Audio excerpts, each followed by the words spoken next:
اهدنا الصراط المستقيم. Assalamualaikum warahmatullahi wabarakatuh.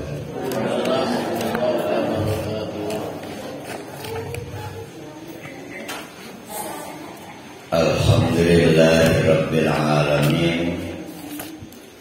Nahmaduhu wa nasta'inuhu wa nastaghfiruh. Wa na'udzu billahi min shururi anfusina wa min sayyiati a'malina. May yahdihillahu fala mudilla lahu wa may yudlilhu fala hadiya lahu. Asyhadu an la ilaha illallah wa asyhadu anna Muhammadan abduhu wa rasuluh la nabiyya ba'da. Mari kita meneruskan kajian surah Yusuf. Kemarin itu kita sudah menyelesaikan satu babak dari perjalanan awal cerita Nabi Yusuf dalam surah Yusuf. Saya ragu itu karena kan terkendala hujan, akhirnya online semua kan. Nah semuanya itu berapa bu? Ratus mah 300. Yang di online yang 1200 nggak hadir. Jadi saya lagi ragu mau terus berlanjut apa mengulang lagi. Berarti yang ulang nggak online kemarin. Nah, alhamdulillah Ibu Neng Yati Endah udah sehat.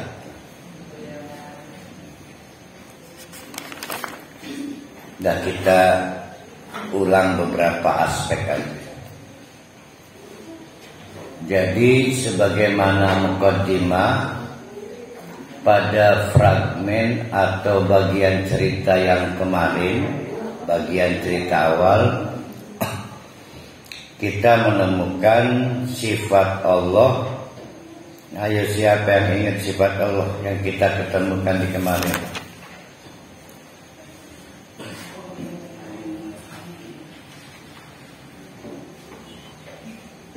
Innaka inna rabbaka alimun hakim. Jadi Allah itu maha tahu. Jadi jangan khawatir, percayalah Allah itu maha tahu. Sudah begitu Allah itu hakim, maha sesuai antara tindakan dengan ilmunya. Dan Nabi Yakub sebagai seorang ayah si percaya diri. Nah karena meyakini sifat Allah, inna rabbaka alimun hakim. Ayo kita praktekkan seberapa yakin kita bahwa Allah itu alimun, Allah itu hakimun, sehingga kalau kita menghadapi situasi seperti yang dihadapi Nabi Yakub, setangguh Nabi Yakub. Itu yang sebetulnya mau diajarkan Allah kepada Nabi Muhammad, karena settingnya sama. Nabi Muhammad kehilangan istri Siti Khadijah, tidak cukup itu ditambah kehilangan paman, tidak cukup itu minta backup dari suku di Taif juga ditolak. Tahun itu dikenal dengan Amul Huzni, tahun penuh kesedihan, baik bagi Nabi Muhammad sebagai pribadi ataupun Nabi Muhammad sebagai seorang pejuang dakwah. Nah Allah mengingatkan, hai Muhammad, seolah lihat Yakub, dia sangat yakin Allah itu alimun, maha tahu. Maka walaupun anak-anaknya yang 11 itu merengek-rengek, wahai ayahanda, lepasin dong, biarkan kami pengen mengajak Yusuf bermain, makan makanan. Itu tetap akhirnya diizinkan karena yakin Allah itu alimun, Allah itu hakimun. Nah itu bandingkanlah dengan kita. Mungkin ada di antara kita yang kehilangan istri, dipanggil Allah, kehilangan anak. Bahkan banyak orang tua tidak berani melepas anaknya ke pesantren. Berkuat kededelem dia. Kadang-kadang ada yang lebay, tidak percaya nitipkan anak ke pesantren. Jengkone mati, gering, gudigen. Percayalah Allah itu alimun, Allah itu hakimun. Ada lagi penyakit kita ini lagi ya. Infak itu kan kepada Allah. Tapi infak kita dipengaruhi kepada siapa yang nerima. Saya nggak percaya yang nerima itu takut nggak amanah. Ini nanti nggak apa namanya itu, tidak akuntabel. Nah itu namanya kayak tidak percaya Allah itu alimun. Jadi apa-apa yang direlasikan dengan Allah, percayalah Allah itu alimun, maha tahu. Apa sih yang pengen diketahui? Apa yang Allah pengen tahu ketika kita infak? Apa yang kita pengen tahu, pengen Allah tahu ketika kita infak? Apa? Bahwa kita pengen pahala, bahwa kita pengen investasi akhirat. Percayalah Allah itu alimun. Cuma kan kita itu nambah-nambah kerjaan. Saya pengen tahu orang yang dititipi infak amanah atau enggak, ya akhirnya susah. Yang kedua, Allah itu hakimun. Hakim sudah sering kita bahas. Hikmatun itu adalah kesesuaian antara ilmu dengan tindakan. Allah itu semua tindakannya ilmiah, ada basis ilmunya. Maka matahari terbit itu ada basis ilmiahnya. Matahari terbenam, Allah memutuskan satu daun jatuh berguguran. Bahkan semua ada yang diberi oksigen, ada yang ditahan. Semua ada dasar ilmiahnya. Maka tindakan Allah tidak pernah ngawur. Jangan khawatir, Allah tindakannya terukur dan ilmiah. Selain Allah ngawur. Walaupun dia doktor, profesor, peneliti, tetap yang paling ilmiah itu Allah. Maka Allah tindakannya terukur, dapat dipertanggungjawabkan. Kita nyebutnya bijak. Maka hakimun sering diartikan maha bijak. Nah, Nabi Yakub, bapak-bapak, ibu-ibu, sangat kuat istilahnya ma'rifat kepada Allahnya, bahwa Allah itu alimun, bahwa Allah itu hakim. Begitu anak-anak yang 11 lapor, ayah, akhirnya Nabi Yusuf, karena kami sibuk berlomba adu balap, tidak terpantau. Kami tinggalkan Yusuf adik kami dekat perbekalan, ternyata dimakan harimau. Ini buktinya baju penuh berlumuran darah, walaupun itu darah palsu. Nah, kenapa Nabi Yakub tenang? Karena percaya Allah itu alimun dan hakim. Dan Allah dan Nabi Yakub sudah diberi wahyu. Apa wahyunya? Inni ra'aitu ahada asyara kaukaban wasyamsa wal qamara inni ra'aituhu sajidan. berarti itu happy ending. Nggak bakal mati dalam waktu dekat sebelum 11 saudaranya menyatakan bersalah dan bersujud. Maka percaya diri. Kalau begitu kesedihan Nabi Yakub kesedihan apa?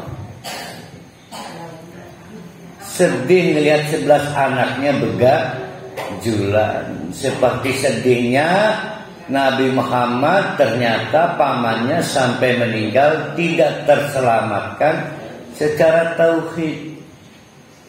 Jadi sekarang pertanyaannya, sedih enggak kita mau mati anak kita belum soleh? Kalau boleh menunda waktu sedih, waktu mati kan nanti Allah, anak saya kayaknya belum bisa saya tinggal, belum soleh. Dan Nabi Yakub berpikir keras mengenai 11 anak yang lain.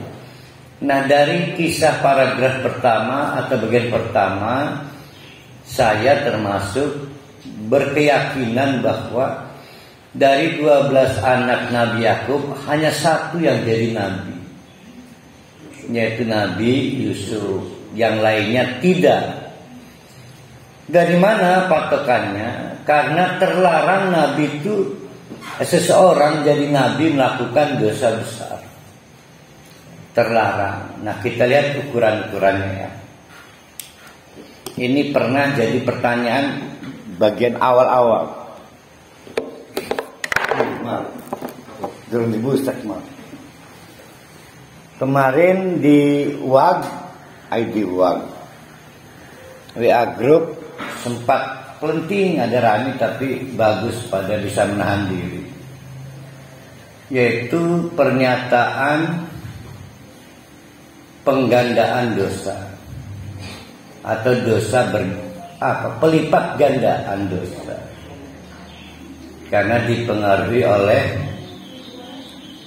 waktu, yaitu bulan Rajab. Nah, ini sama, konteksnya sama.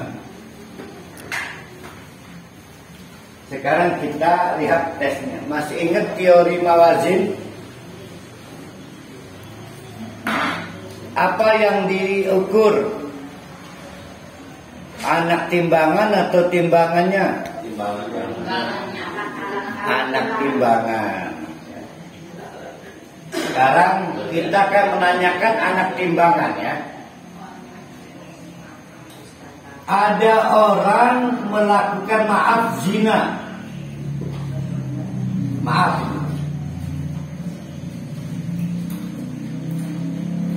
Yang melakukan anak muda.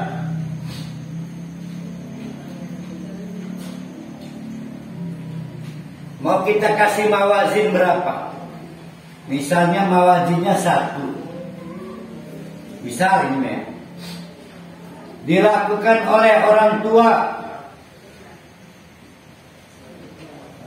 mawazinnya berapa?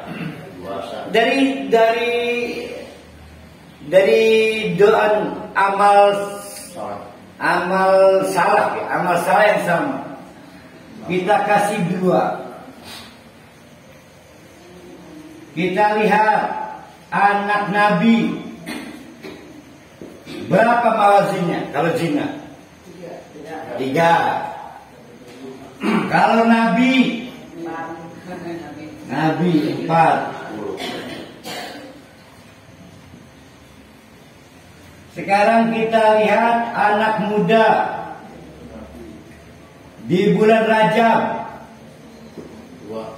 Berapa mawazinnya? Menjadi 1 tambah 1. Karena yang satu ini kena Rajab ini. Jadi nggak ada penggandaan dosa. Yang ada itu bobot mawazin. Begitu juga. Jadi kenapa orang tua jadi 2? Padahal mah anak muda 1.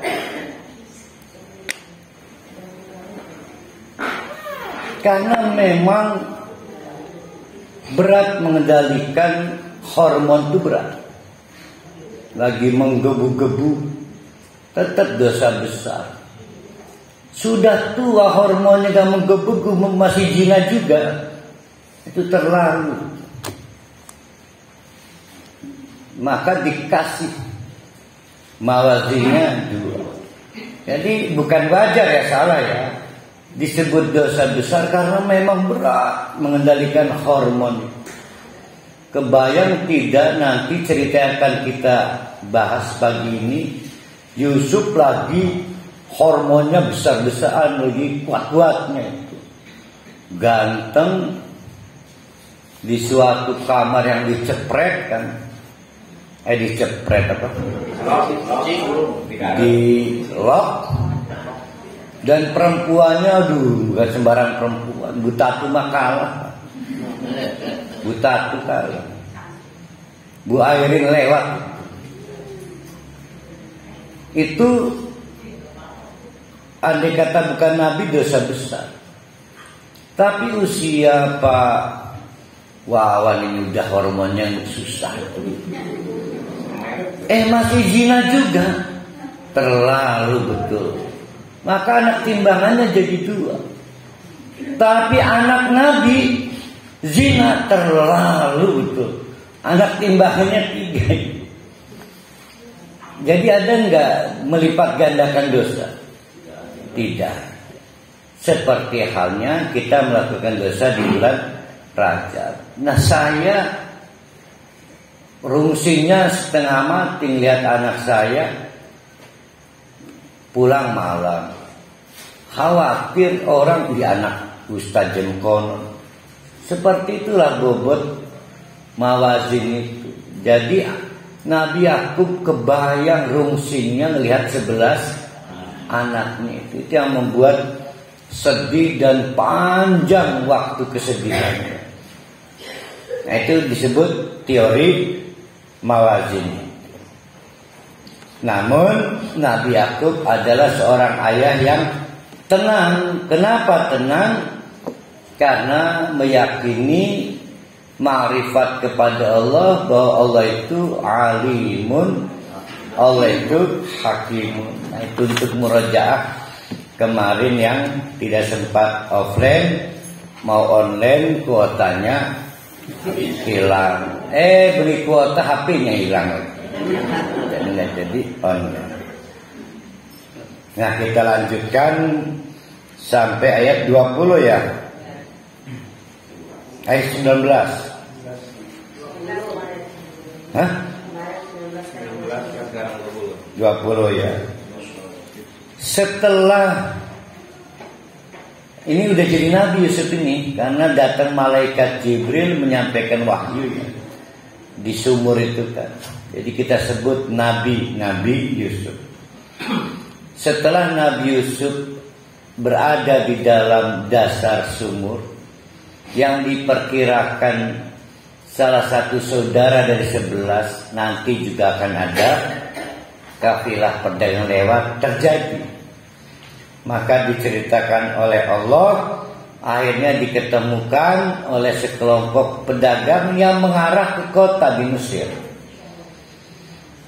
Nah, rupanya mereka bersepakat untuk menyembunyikan motif dia, yaitu motif untuk menjual barang temuan bernama Nabi Yusuf ini untuk dijual sebagai budak di Mesir.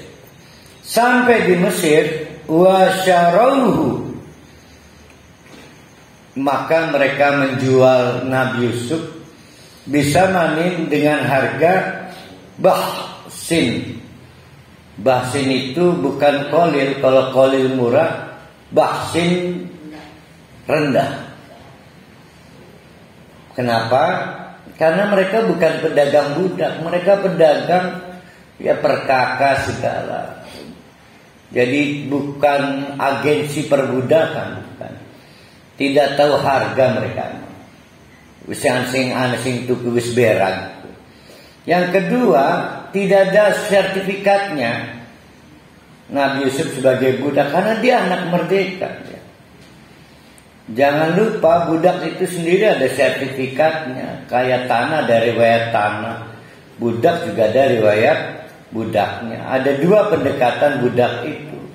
Satu dari orang ke orang, yang kedua dari kerajaan atau kekuasaan yang ditundukkan karena penjajahan kan. didata, maka disahkan ini budak. Nah, Nabi Yusuf budak ilegal, maka bisa manin bahsin dengan harga yang rendah. Berapa? Darahima ma'dudatin, ya beberapa dirham doang. Wa kanu fihi minaz zahidin, wa kanu, dan mereka itu semua di antara para pedagang itu, rombongan yang menemukan Nabi Yusuf, minaz zahidin, juhud, tidak punya keinginan untuk mempertahankan Nabi Yusuf. Misalnya, udahlah buat saya, siapa tahu buat anak saya, enggak ada. Udahlah sepakat dilepas saja ya. Wa qala alladziina ishtarahu, wa qala, dan berkatalah alladziina, ay alladzi, orang, ishtarahu min Misra, kepada orang yang akhirnya memutuskan untuk membeli Nabi Yusuf, min Misra, dari ibu kota Mesir. Ngomong limroatihi, kepada istrinya. Ingat, tidak ada namanya ya. Walaupun di pikiran bapak-bapak ibu-ibu ini Zulaikha, nggak disebut namanya. Kepada istrinya, akrimi maswahu, udah kita beli nih, ini budak ini beri tempat yang layak. Asa ayyan fa'ana, siapa tahu bisa ngasih untung pada keluarga kita. Au nattakhidahu waladan, atau kalau kita mau, ya udah kita adopsi sebagai anak angkat. Wa kadzalika, Allah mengomentari, demikianlah makanna, kami berikan kedudukan li Yusufa, untuk Nabi Yusuf, fil ardi, di muka bumi. Jadi sebetulnya nih ya,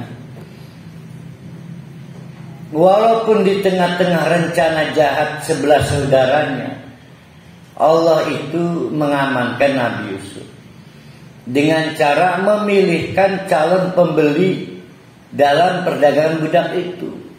Pembelinya adalah seorang menteri yang soleh, yang baik, walaupun istrinya nanti dalam perjalanan tergoda secara seksual. Tapi ini keluarga baik, dan itu adalah bagian dari makanna, cara Allah membuat kedudukan orang menjadi berharga dan mulia. Allah memperlakukan Nabi Yusuf seperti itu, tahapan-tahapannya. Dengan cara itu, maka wali nu'allimahu min ta'wilil ahadis, Allah mengajarkan kepada Nabi Yusuf cara mentakwil ahadis.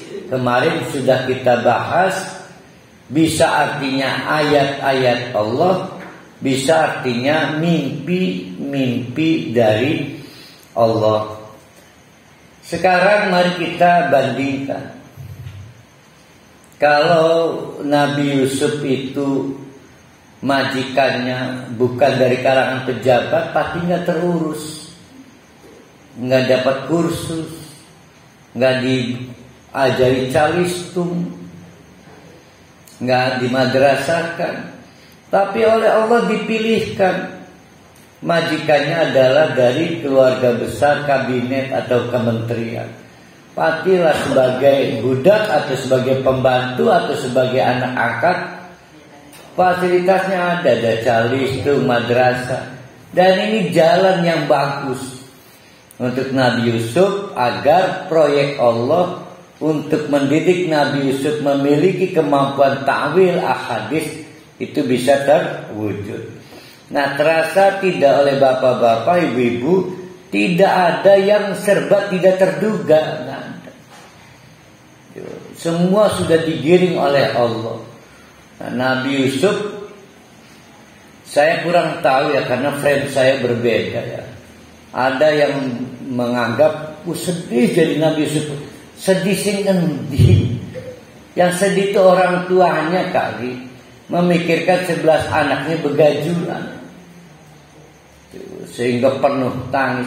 Nabi Yusufnya mah happy, didatangi malaikat Jibril, dikasih wahyu di sumur, lalu dikasih dalam suatu keluarga menteri yang memang bertanggung jawab, tidak ada masalah, happy. Itu dalam perawatan Allah. Allah itu alimun, Allah itu hakim. Nanti kita ketemu di bagian ini satu ma'rifat dari sifat Allah yang lainnya.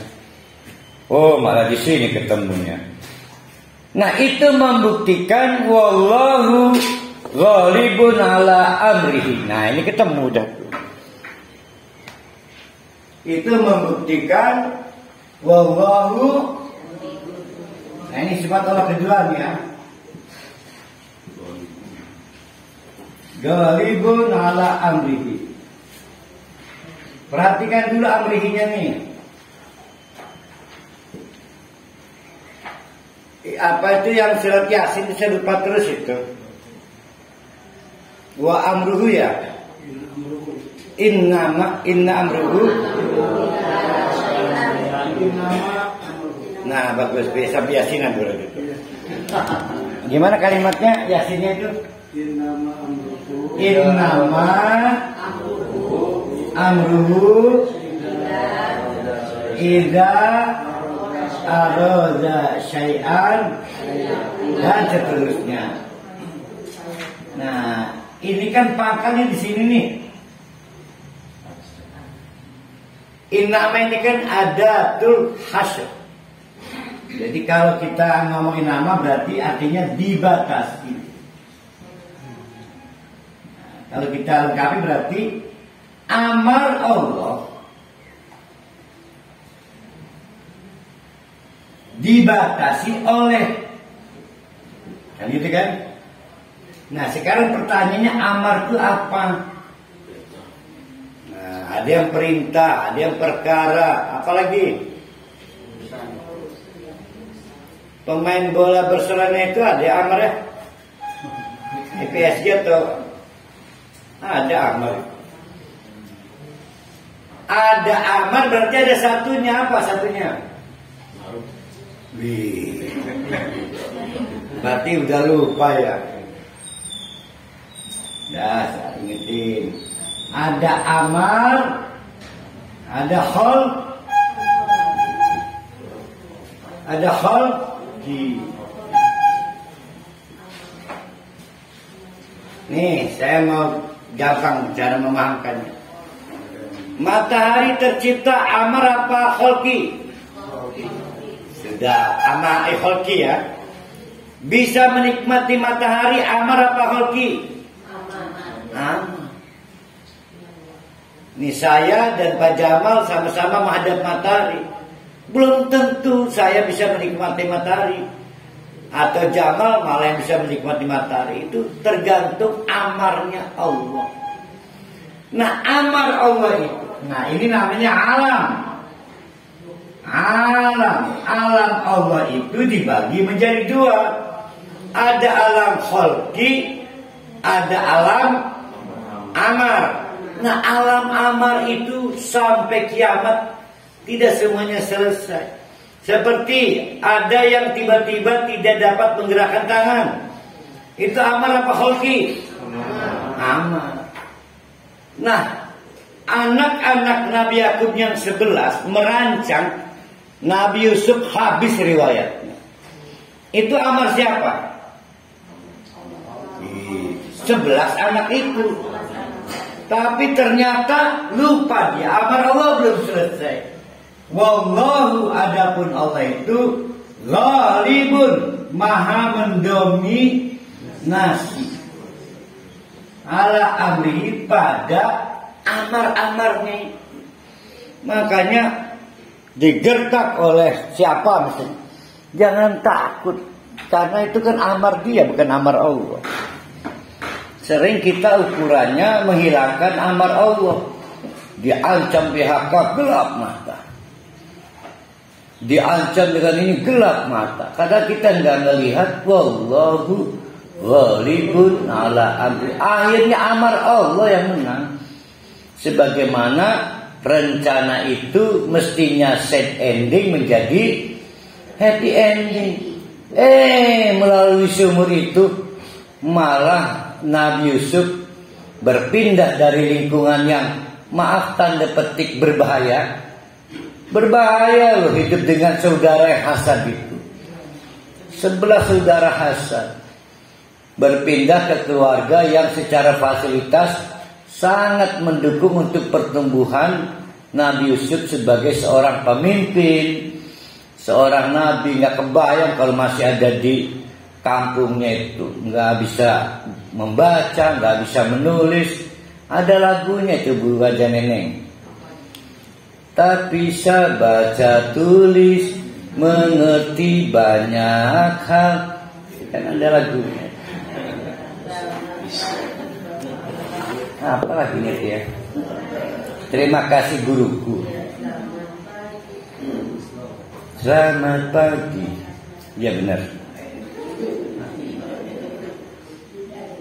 Nah itu pertanyaannya, siapa yang ma'rifat alim hakim? Nabi Yakub.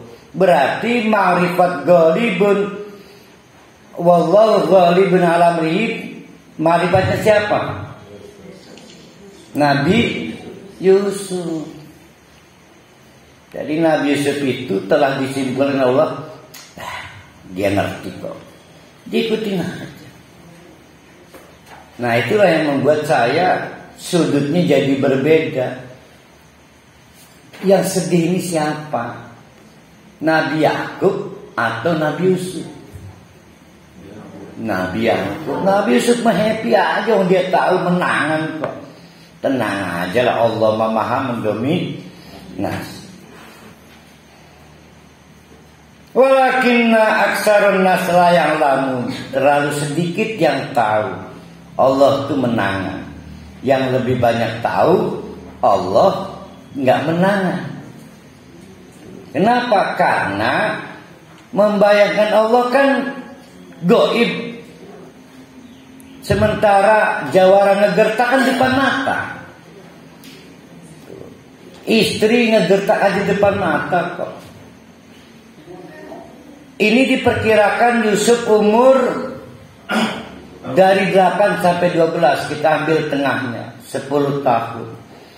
Beranjak kira-kira secara fisik menggoda perempuan umur berapa itu? 17 mah belum lah. Udah kedapat KTP umur berapa?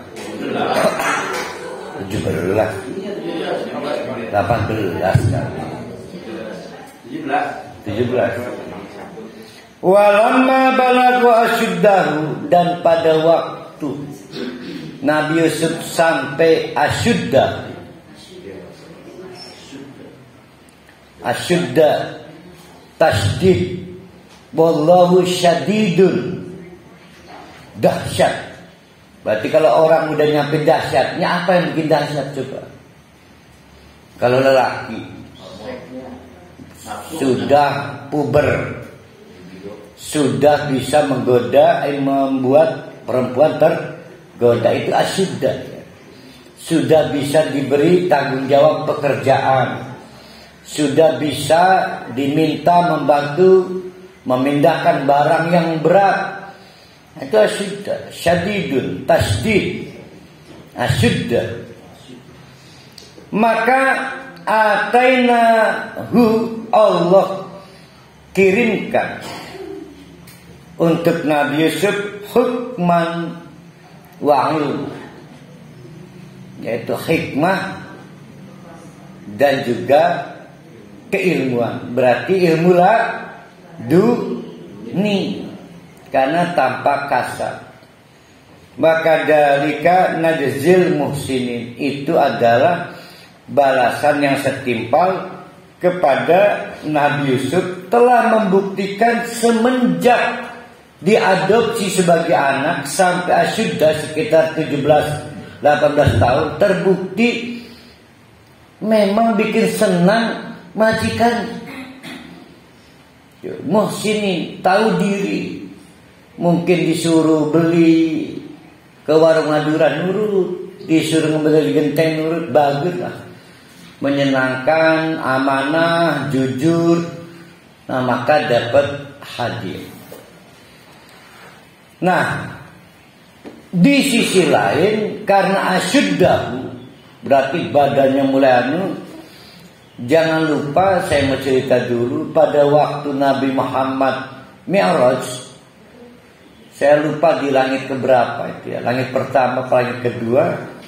Melalui riwayat hadis, Nabi Muhammad di langit kedua itu dipertemukan oleh Allah dengan Nabi Yusuf. Seumur-umur dan dalam perjalanan Mi'raj, Nabi ngomentari fisik baru Nabi Yusuf loh.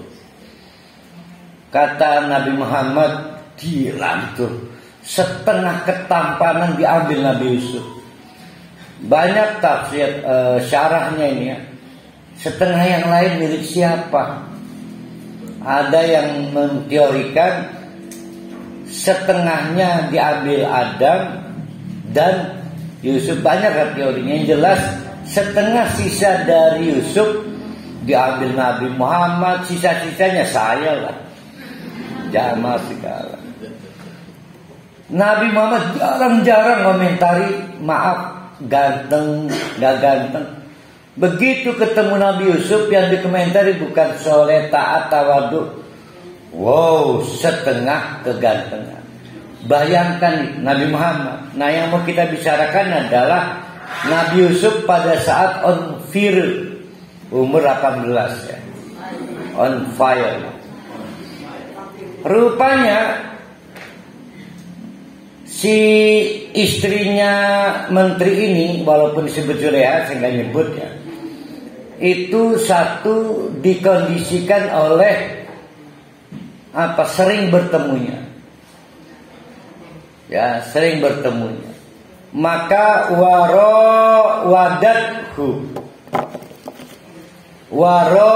wadathu, maka merayulah istrinya si menteri itu kepada Nabi Yusuf, allati huwa fi baitiha, yaitu istri yang sehari-hari satu rumah dengan Nabi Yusuf, merayu an nafsihi, agar kepelukannya.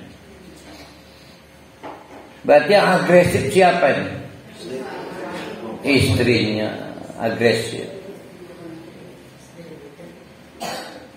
Wa ghallaqat, dalam suatu momen minta maaf, terjebaklah Nabi Yusuf di suatu kamar. Wa ghallaqat, fa'ala yufa'ilu, berarti bisa litaksir, banyak pintu yang ditutup. Berarti pintu manapun yang sifatnya buat escape, melarikan diri, dicepret kabeh. Berarti mencakup apa aja itu, jendela, pintu, pokoknya semua lubang ditutup. Nah, Nabi Yusuf terkepung dalam suatu ruangan yang ghallaqat, dicepreti. Ya. Wa ghallaqatil abwab, karena ini kan pakai ghallaqat, ya ghalliku taghliqan litaksir. Wa qala, maka mulailah dengan suara mendesah, merayu, hai talak, come here, come here sayang. Itu kita harus objektif ya. Saya pasti udah jatuh itu saya. Seusia saya aja udah jatuh. Bayangkan usia beger, lagi hormonnya tinggi-tingginya. Jadi mohon maaf, nanti akan ada tafsir yang bercabang-cabang di ayat berikutnya. Saya sebelum berlanjut pada pendirian Nabi Yusuf normal, dia juga berpikir, kesempatan ini. Karena memang hormonnya memungkinkan. Umur berapa tadi? Masih 18 kan. dalam suatu ruangan, mungkin perempuannya sudah buka baju kan. Allah Akbar ya. Qala, maka Nabi Yusuf dengan gemetar, Mahadullah, ya Allah, Mahadullah. Kenapa enggak a'udzubillah? Kenapa itu a'udzubillah? Nah, saya dapat pelajaran itu. Lamun Arab memulai masih masuk persiapan. Nah, tentu macamnya a'udzubillah minasyaitonir rajim. Tapi kalau dalam situasi Arab dicerowok nih. Ya Allah. Nah, kita kan gitu kan. Ya Allah. Nah, itu Mahadullah. Ya Allah, Mahadullah. Nah, sekarang lihat tuh tangan saya itu. Berarti si istrinya udah bagaimana itu? Nah, jadi udah mau memeluk itu. Mahadullah. Oh, lari-larian. Untung ulahnya gede. Sehingga kalau ada pohonnya itu pasti film India memutar-mutarin pohon itu. India. Jadi prakteknya gitu ya. Mahadullah. Wih, saya nggak kebayang ya, kasihan. Jadi kalau kita mau mulai pakai a'udzubillahi minasyaitonir. Mau apa aja, mau baca Quran, mau buka mobil, mau apa aja lah. Tapi kalau dalam situasi yang sudah emergensi, kita terbiasa Allah Akbar. Mahadullah. Ada kucing, anjing kan yang primer. Mahadullah. Nanti kita simulasi, kita lepas anjing. Innahu rabbi ahsana maswa. Sambil meyakinkan dalam diri seperti Nabi Yusuf, begitu juga di tengah-tengah dia memprotek dari serangan brutal, hasrat seks menggebu dari perempuan istri menteri itu. Mahadullah. Hatinya terus mengobarkan keyakinan tidak ada tempat terbaik untuk kembali kecuali Allah. Innahu la yuflihud dzalimun. Karena Allah itu tidak akan mungkin memberi untung kepada orang yang menganiaya diri. Menurut Nabi Yusuf, melayani keinginan hasrat seks istri majikannya itu adalah dolim belaka. Nah, oleh karena itu kita tambahi, berzina dengan istri tetangga. Zina, ini masih zina nih. Istri tetangga. Ayo. Mana yang punya Nabi, mana yang anak Nabi? Tiga. Dia lewati dua batas. Satu, mengancam lingkungannya. Ya, yang pertama zina, yang kedua mengancam lingkungannya, yang ketiga memutus relasi sosial. Wah. Nabi mana Nabi tadi? Nabi 45 lah. 5 lah. Terus. Oh, nabinya 4 kok. Jadi yang dihitung mawazinnya ya, anak timbangan. Tapi tetap dosa besar tetap. Makanya udah tua mah udahlah jangan berzina, nggak masuk akal. Karena hormonnya udah nggak liar, mesti pakai ini nyari obat lagi ya.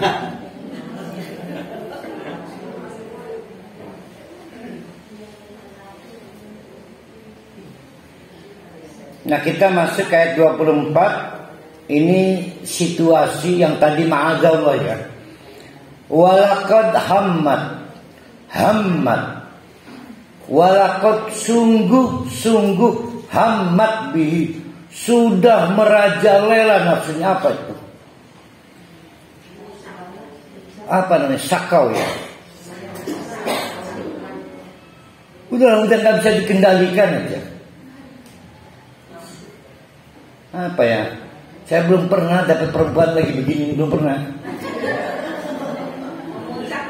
Nah, pokoknya udah sampai di ubun-ubun ya. Itu hammat. Tapi kalau terjemahan di situ kayaknya syahwat ya. Di depak ya. Jadi akal dia udah nggak waras tuh hammat.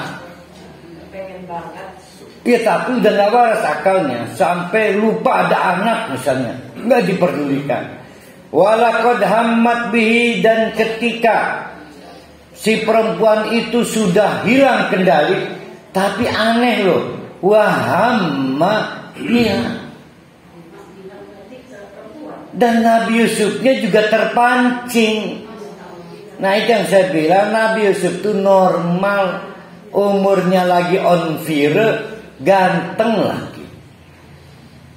Jadi maaf ya, kalau kita itu punya wajah ganteng, maka nyali kita memicu hormon.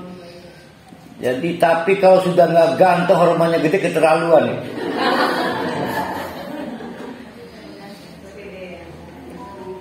Laula arra burhana rabbih. Nah saya mau selamatkan ya. Kita lihat dulu yang tadi, yang Hamas siapa?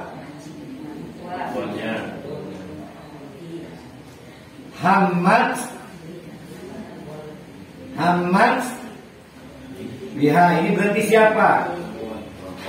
Perempuan ke Yusuf. Nah ini kita anggap koma. Kita anggap koma ya. Yang benar adalah wahamma biha lau, apa itu? Laula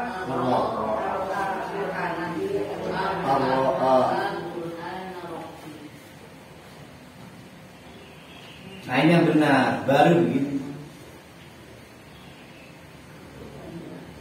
Jadi kalimatnya menjadi si perempuan sudah hilang kendali, satu. Nah, kita baca ininya nih. Andai kata tidak dapat petunjuk Allah, Yusuf juga hilang kendali. Paham gak? Jadi Yusuf hilang kendali enggak? Enggak, keburu dapat petunjuk Allah. Nah itu cara menyelamatkannya ya. Rasanya nggak mungkin lah. Walaupun Nabi Yusuf itu on fire, tetap dia nabi. Berarti kita selamatkan. Lamun laula ar-ra'alha burhan, Nabi Yusuf tidak dapat cahaya burhan itu, gerentes hati. Pernah nggak mau nyolong duit dari suami ragu? Anu dapat suami pernah? Nah ragu itu burhan. Ada yang detik, ada yang lama, frekuensi muncul lagi, itu yang burhan.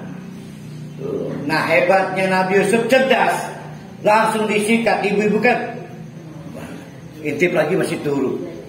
Nah itu namanya burhan sebetulnya. Nah untung ada secercah sinar.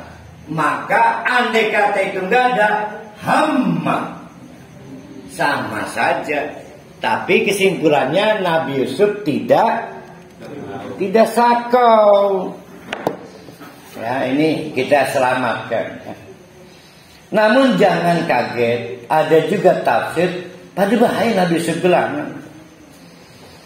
Nah sehingga laulanya tidak ikut ke depan ya. Wallahu a'lam bishawab. Saya pakai yang tadi aja saya.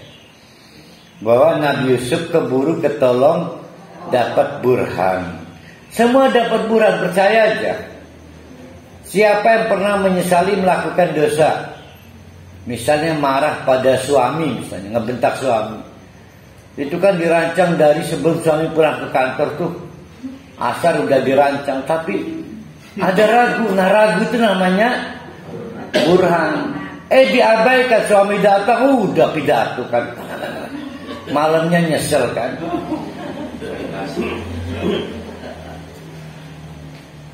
Nyeselnya karena suaminya pergi ke kafe kan. Iya, bebanting. Kadzalika, demikianlah bapak-bapak, ibu-ibu, linasrifa'an husu awal fasya'a. Kami, kata Allah, itu bisa membolak-balikan hati orang. Linasrifa, tasrif, memindahkan. An husu'a, yang tadinya dicekam oleh niat jahat, berarti ada setitik hasrat. Jadi normal Nabi Yusuf, tapi tidak hama, tidak hilang akal, tidak menggebu-gebu, tapi normal. Iya, badan iki ayu amat ya. Lumayan amat iki. Nah, oleh Allah linasrifa, pikiran jahat wal fasya dan rencana jahat itu, innahu min ibadinal mukhlasin. Nah, ini yang jadi pertanyaan nih. Kenapa Nabi Yusuf sukses menangkap Burhan? Kita harus objektif nih.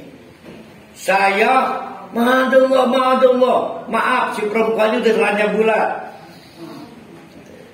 Saya ma'adallah, yakin sukses. Mikir, primen Allahnya, gimana sampai sukses itu Nabi Yusuf itu.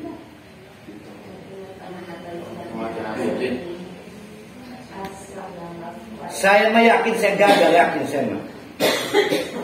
Nah, karena Nabi Yusuf minal mukhlasin.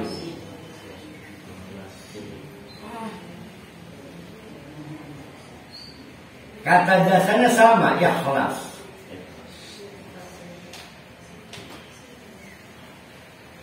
Jadi orang seperti Nabi Yusuf itu murni semuanya hal tentang Allah. Yang lain numpang lewat.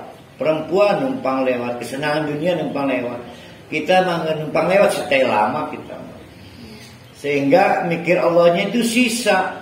Kalau Nabi Yusuf mikir dunianya sisa. Itu yang membuat Nabi Yusuf walaupun cuma setitik, detiknya cepat berlalu. Ma'adallah. Itu kalau api mah kebakar kita. Tapi tetap karena dia adalah orang yang terbiasa ikhlas, maka walaupun secerca sinar jadi ditolong oleh Allah. Jadi sebetulnya kita semua dapat burhan. Ada yang burhan itu jadi obor, cahaya besar, tergantung kebiasaan kita berhubungan dengan Allah. Kalau biasa memenangkan Allah, ya biasa. Jadi setiap kita pernah melakukan kesalahan yang sebetulnya Allah lebih dulu negur. Aja. Tapi kejadian juga, padahal ajinya sama. Kok ajinya tidak menggema, itu mengkonfirmasi kebiasaan kita ikhlas atau tidak ikhlas. Nah, Nabi Yusuf diterangkan oleh Allah sukses mengelola burhan. Kalau kita praktekkan, ruangannya sempit di kamar, pelakunya cuma 2 orang, lelaki perempuan, detik demi detik bekerja terus ya, dengan pacuan jantung yang Allahu Akbar luar biasa. Tapi burhannya terkelola dengan baik. Akhirnya melayu Nabi Yusuf, si perempuan juga mengudak, mengejar Nabi Yusuf mencapai pintu. Nah itu ditarik bajunya kan, pakai jubah, mungkin tetoron budril, nggak paham ya. Nah, alhamdulillah robek ini penting nih. Robeknya ini menjadi jalan apa? Nah, kembali lagi, wallahu ghalibun ala amri. Nanti jadi jalan itu, jalan dari wallahu ghalibun ala amri. Tetap menangan Allah walaupun gara-gara robek itu. Bayangkanlah apa yang terjadi pada PC dan Sambu dan Joshua, mirip-mirip. Wastabaqo, maka adu balap, berlari-larian, rebutan al-baba, mencapai pintu. Wa qaddat, tapi keburu si perempuan oleh Allah dibiarkan mampu menarik. Allah yang menyuruh. Wa qaddat, si perempuan itu akhirnya mampu merobek komisahu, pakaian dari Nabi Yusuf, min duburihi, untung dari bagian belakang.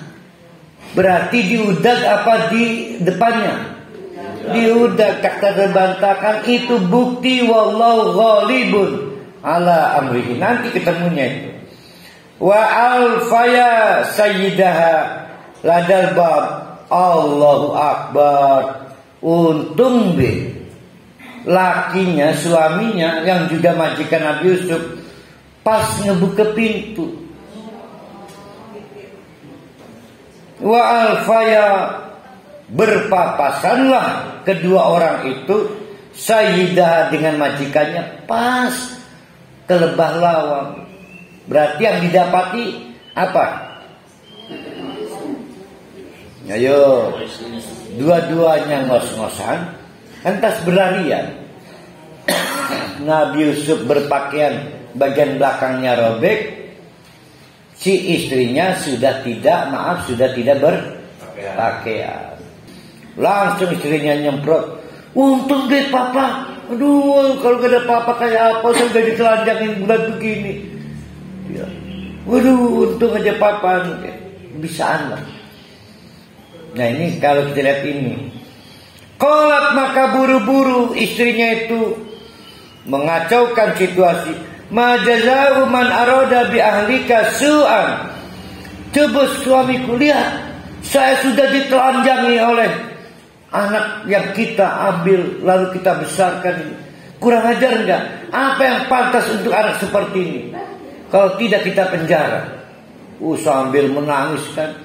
Pokoknya setiap ngomong di hakim menangis dia mah. Latihannya hebat. Ma jaza'u man arada bi ahlika. Coba apa balasan yang pantas hai suamiku kepada orang yang menginginkan istrimu su'an, dengan cara nista memperkosa saya, illa ayyusjana, kecuali lamun urut di penjara, aw adzabun ali, primen laki gitu. Nah, lakinya adalah dasarnya orang yang baik. Maka ada nggak barang buktinya itu? Nggak ada barang bukti. Bahkan belum ketahuan. Barang bukti ada nggak? CCTV? Nggak ada. Nah, dalam peradilan Islam, kalau barang bukti tidak ada, yang dibutuhkan apa? Saksi nggak ada. Saksinya siapa? Nggak ada. Barang bukti nggak ada, saksi nggak ada. Tinggal satu, apa yang dibutuhkan? Nah, bagus tadi ngomong keterangan tadi siapa itu? Oh, Bu Romlah ya. Nah, itu korina. Akhirnya ada korina. Datanglah seorang pembantu. Pembantu, apa yang kamu kenal dengan majikan perempuan kamu? Sebetulnya saya nggak percaya sih kalau majikan putri saya begituan sama Joshua. Joshua siapa nih? Nabi Yusuf. Tapi begini aja Kang, kita lihat bagian mana yang robek, depan apa belakang. Wah, pintar sih. Maka diketemukan korina. Korinanya adalah pada bagian belakang yang robek. Si remah pintar kodek baik. Dia lagi. Nah, jalan cerita di situ. Berarti di ruangan itu ada berapa orang tuh? Suaminya,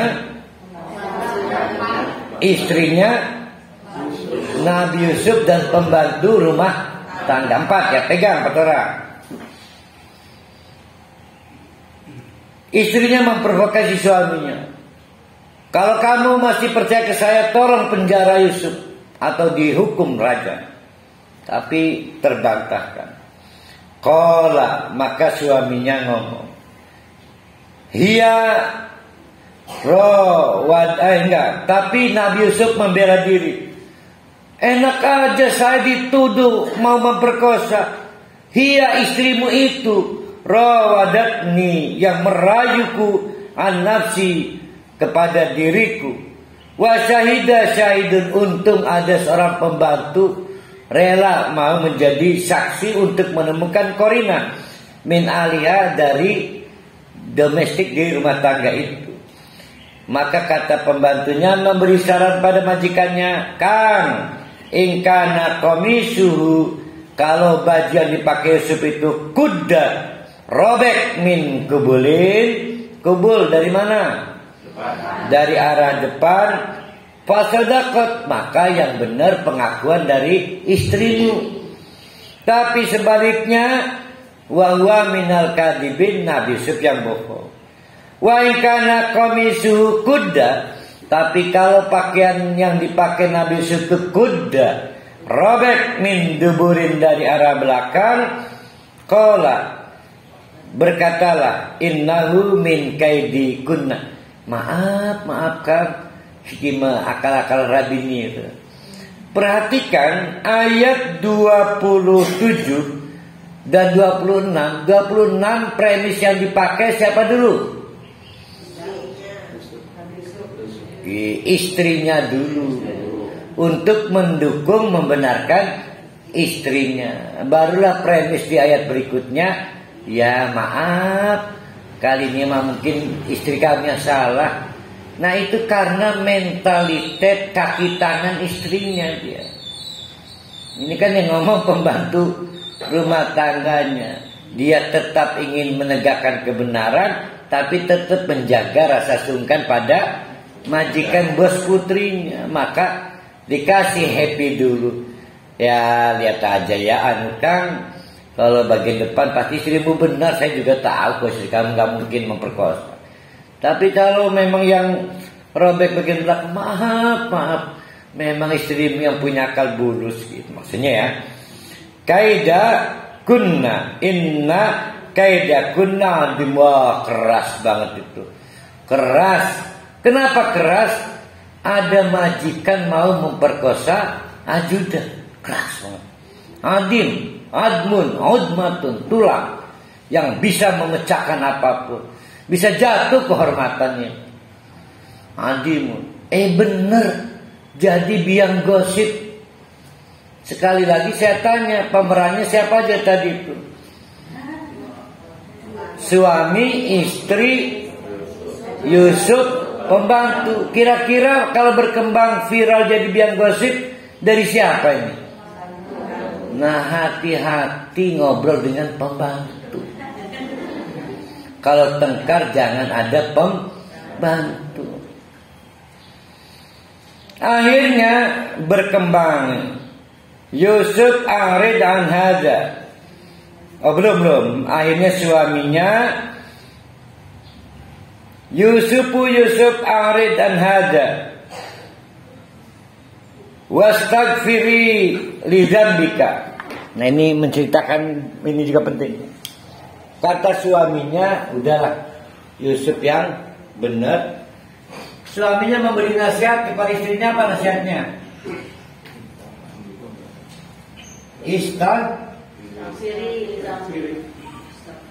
Jadi kira-kira Islamnya ini, suaminya ini, ada penelitian, ini kan sebelum Fir'aun, masih agama di zaman Mesir sebelum Fir'aun. Begitu Fir'aun sudah penuh kemusyrikan. Nah ini sudah Islam tapi masih melakukan kemusyrikan. Nah suaminya bagian dari itu. Makanya kepada istrinya udah bertobat. Bertobat, istighfar, bertobat. Nah itu kata-kata istighfar itu memberikan petunjuk ini periode sudah mulai Islam tapi nanti dirusak oleh lokal, oleh Fir'aun dan kawan-kawan.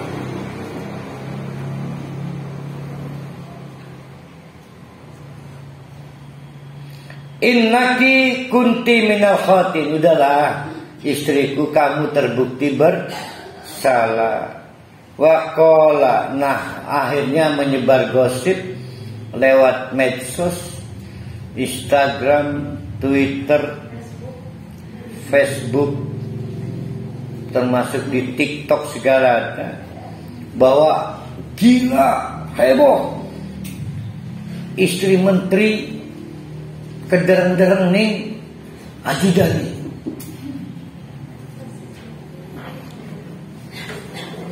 Kita harus cermat, yang benar yang mana ini. Nanti kita lihat di ayat 30-nya. Maka jadilah waqala niswatun, para sosialita di pemerintahan itu, perempuan sosialita fil madinati, di kota, imra'atul ajizi turawidu fataha, berkembang obrolan narasi, malu-maluin, istri menteri merayu ajudannya, an-nafsi qad syaghafaha hubban. Syaghafa itu artinya apa tuh kalau sekarang tuh cinta buta itu bucin. Syaghafa itu akalnya berhenti. Syaghafaha hubban, ya bucin aja. Siapa yang menonton film bucin ini? Nota perkawinan sedih. Kemarin film Laundry itu, Laundry Show. Sedih ya. Dinamika perjuangan seorang usaha pengen usaha laundry. Qad syaghafaha hubban. Ada penelitian tafsir, narasi framing yang dikembangkan sosialita ini bukan lagi ngeledek istrinya si pejabat itu, bukan, tapi dia penasaran kayak apa gantengnya Nabi Yusuf. Maka diintimidasi, di framing lewat saluran-saluran istri-istri menteri, sehingga dikatakan innala naraha fi dolalim mubin, gawesin doang menyesatkan. Malu-maluin itu, malu-maluin istri itu. Nah, falamma sami'at, itu direspon oleh istrinya. Omong asal, ngomong aja, dia belum tahu kali kayak apa Yusuf, ketangkep pesan. Falamma sami'at bimakrihinna, lihat di situ bimakri. Apa bimakri artinya?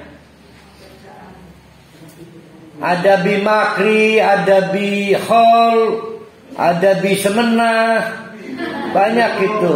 Bisun, birub. Nah, kata dasarnya makrun, akal-akalan. Berarti istrinya si pejabat itu udah tahu akal-akalan doang, sengaja memviralkan, cuma pengen lihat kayak apa Yusuf kan. Itu maksudnya, ya. Falamma sami'at, maka manakala didengar bimakrihinna, akal-akalan para perempuan dengan menekan si istrinya itu, maka arsalat, diundanglah, ya, ilaihinna. Oke, lo jual beli. Kamu penasaran kan sebetulnya, pengen tahu kayak apa Yusuf? Oke. Maka diundang, diberi ruangan, kursi, buah-buahan, pisau untuk mengupas buah-buahan. Maka begitu dia berkumpul, cup, nah kan Yusuf keluar, Allahu Akbar. Itu ada seorang, ini mah versi saya ya, ada seorang perempuan kaget, dia lagi ngupas juat. Juat enggak dikupas ya? Yang dikupas apa? Apel lah. Akhirnya kena tangan, berdarah, memicu yang lain. Nabi Yusuf ini, orangnya tegar, Nabi Yusuf humble. Maka mungkin kirim teh aku pendetakan perbannya. Gino. Ya Allah, kayak apa dimanjakan oleh Yusuf tuh. Pengen, semua pengen. Maka pura-pura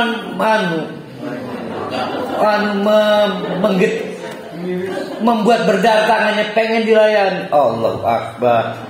Jadi kayak magnet kesetrum, semua pengen diperbani segala itu. Obsesif.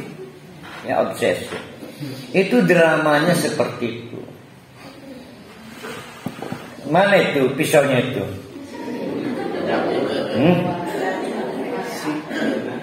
Bukan ini. Wa aqadat lahuna muttakaan, maka difasilitasi, disediakan untuk perempuan-perempuan terundang itu tempat duduk yang berleang-leangan, ya, ngeleang. Pokoknya seenak bilang. Wa atat kulla wahidatin minhunna sikinan.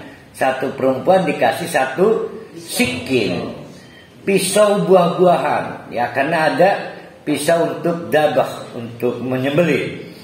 Wa qala, maka diberi kode. Uruj alaihina, cuk, tampakkan dirimu. Itu kayak kuis Mr. Guest itu. Siapa dia? Oh, siapa dia?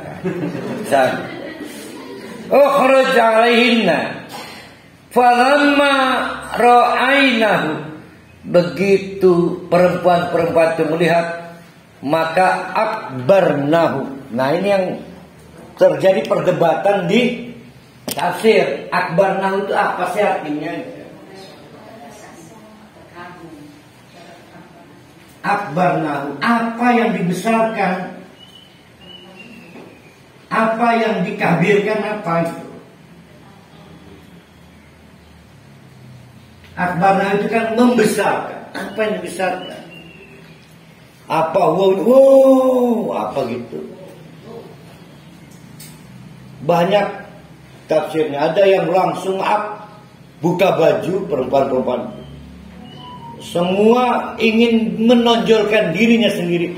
Pilih saja, berebut. Jadi akbarnya. Jadi bukan Yusufnya yang dibesarkan. Jadi dia punya apa? Punya hidung saya, bukan akil-agan itu. Semua ingin menarik perhatian. Itu maksudnya akbarna. Kalau Pak Dik-Dik di situ ruangan kayaknya sudah semaput itu. Jadi akbarnahu itu saling minta perhatian, pengen dibilang menonjol. Wa qatta'na aydiyahunna, sehingga membuat terluka jarinya, bukan dipotong-potong. Nah, di sini pakai qatta'na. Berarti wazan fa'ala. Doroba artinya apa? Memukul. Kalau saya rubah jadi doroba, menjadi berkali-kali memukul. Kalau qata'a artinya memotong. Kalau qata'a, mungkin nggak tangan jarinya dipotong-potong. Nah, itulah yang menyebabkan timbul teori semula satu perempuan gak sengaja luka. Nabi Yusuf langsung punten sambil kan ya perban engginong sambil lihatin. Maka yang lain kan hasad apa? Ya begitulah. Ini Pak Haji Basri nih ya. Ya Allah, udah mau selesai berudat. Ini Haji Basri Putra Malingping. Pak Amsal siapa? Mantan Kasat Pol PP Provinsi Banten ya.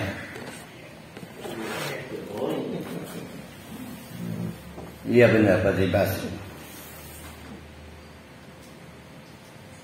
Mana Pak Kotona? Nah, sehingga penggunaan kata kotona itu memicu yang lain ikut memotong, membuat tangannya seolah terpotong. Wakulna, sehingga kami berkomentar, hasya lillah ma hadza bashar. Luar biasa. Ini bukan sembarang orang. Saking Oh luar biasa lah. Berarti yang dilihat berapa perkara itu yang membuat hasyalillah. Satu, wajah dan perawakannya. Yang kedua, perlakuan Yusuf ketika melihat ada ibu-ibu terluka, penuh simpati, sehingga memicu yang lain pengen diperlakukan yang sama. Itu ada dua tuh. In hada illa malakun karim. Iki duduwang iki di angel ki malaikat. Duduwang iki. Nah, kita akan berakhir di ayat 32. Qalat. Nah, inilah yang goalnya didapat oleh istri pejabat itu. Lo jual gue beli kan? Maka kata istrinya, qalat, berkatalah, padalikunna garan. Ya, jangan asal omong. Alladzi lumtunnani fi. Kamu kan sebelumnya nganggap apa lumtunnan itu? Selalu mengejek saya, mencela saya, ngisinahkan. Ngisin gimana? Kamu yang belum lihat. Sekarang terbuktikan yang kamu bilang saya memalukan, malah kamu sendiri yang bikin malu. Walaqad rawadathu an nafsihi. Jujur aja, nah ini salahannya. Betul, saya merayu dia. Syahwat saya tinggi, tapi fastasam. Dia protektif. Jadi maksum. Ayo maksum apa maksum? Nama perusahaan air di Bandung. Namanya Haji Maksum. Dan juga punya pom bensin. Fastasama, tapi protektif, sehingga usaha saya gagal. Wa illam yaf'al, saya akan coba lagi. Kalau dia nolak lagi,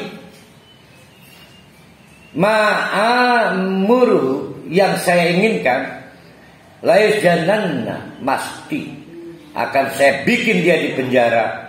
Walayakuna minasyahirin, karena dia memang orang-orang yang kerdil. Sohir artinya kerdil. Kerdil itu kaum rendahan untuk menghina. Nah, rupanya ancaman istrinya itu diaplaus oleh si perempuan-perempuan tua bangka itu ya. Setuju. Nah, ini menarik. Nabi Yusuf mendeklarasikan, qala, maka berdoalah Nabi Yusuf. Berdoa ini di depan istrinya menteri dan perempuan-perempuan yang sedang mabuk kepayang itu. Rabbis sijnu ahabbu ilayya mimma yad'unani ilaihi. Mendingan di penjara daripada melayani kemauan maksiat mereka. Ya Allah, penjarakan saya daripada saya harus melayani kenakalan mereka. Penjarakan saya. Wa illa tasrif, ya Allah, kalau engkau tidak mengubah situasi ani dari diriku, kaidahunna, dari akal burus mereka, asbu ilaihinna wa akum minal jahilin, pasti saya jatuh ke pelukan mereka, maka saya gagal jadi nabi dan hanya menjadi orang-orang yang bodoh. Fastajaba, diijabahlah doa Nabi Yusuf, lahu rabbuhu fasarafa'anhu kaidahunna, sehingga akal bulus istri dan para perempuan tua bangka itu berubah. Kenapa itu? Karena Allah itu as-sami, maha mendengar, harus berdoa. Al-alim, maha tahu. Jangan tidak yakin Allah tahu yang kita hadapi. Jadi harus berdoa, karena Allah maha mendengar. Buktinya apa? Jadi kalau kita lihat Fragmen yang pertama dari detik ke detik. Fragmen kedua lebih banyak nih yang mau menerkam betina-betina ini. Juga penuh detik. Nabi Yusuf masih sempat berdoa. Jadi berdoa itu selalu cukup waktu.